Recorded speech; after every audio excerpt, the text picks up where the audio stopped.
Distance learning in March, we put together the best plan we could in 2 weeks. We've been working on a new distance learning plan for 3 months. At the end of May, we took all of the input from parents, teachers, and the students and developed a working team.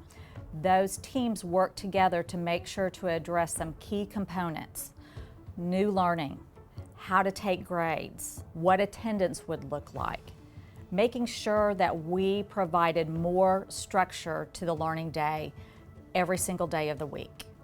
We wanted to make certain that the teachers felt comfortable in the delivery of this type of learning, which is distance learning. We'll serve kids through our learning management system, which is Canvas. Their similarities are going to be, that our teachers have done a lot to upgrade their lesson planning and the way they teach online.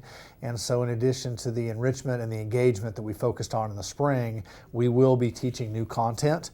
We will be holding kids accountable for their assignments and their grades as well, just like regular school. Students will be accountable daily for attendance. Teachers will be accountable for aligning their curriculum to our state standards and the expectations of union. Teachers will be delivering content on a daily basis. If you go into assignments. And we'll still continue to hold office hours. We will have more small group instruction. We will have live instruction.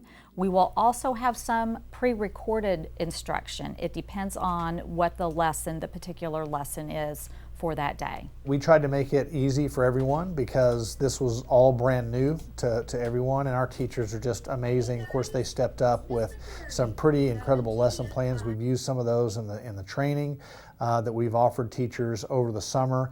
And if we do go to distance learning, we are very excited about some of the things that are going to be in store for kids. And a lot of it is stuff that they're going to use whether they're in person or distance learning. It's content that is provided by our teachers, and it's stuff that they've researched and stuff that they've created, and it's going to be on Canvas for kids whether they're there in person or not. So you can only increase your grade during the spring of 2020. That will change.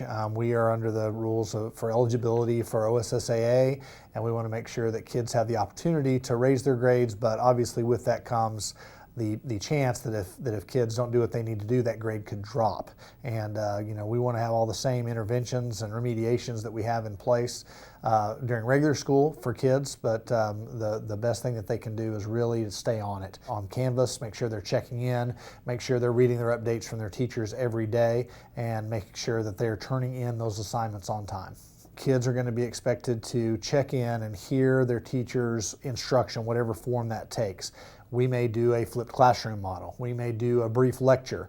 We may do a brief lab that kids will watch in their science class and ask questions about. It's not going to probably be the 6 hours of instruction like they get in face-to-face school. It may be a thing where kids are responsible for watching a video clip or watching a lab beforehand. That's kind of the flipped classroom model where they'll do the work beforehand, and then class time or a Zoom meeting or on Canvas chat, we will be answering questions and having a classroom discussion, things like that. Third rectangle, base of 2. We've had several more months to study this and to figure out what's best for our kids. Our teachers are so eager to make sure that kids get the right content. I would say that if they had any skepticism at all, to reach out to their teachers once they get their kids' schedule and make sure they know what is expected of them in each class. It's going to be a little bit different, obviously, for different grade levels and different subject. And so I would make sure that those expectations are really well communicated, both from the teacher, from the parent, and from the student at all times.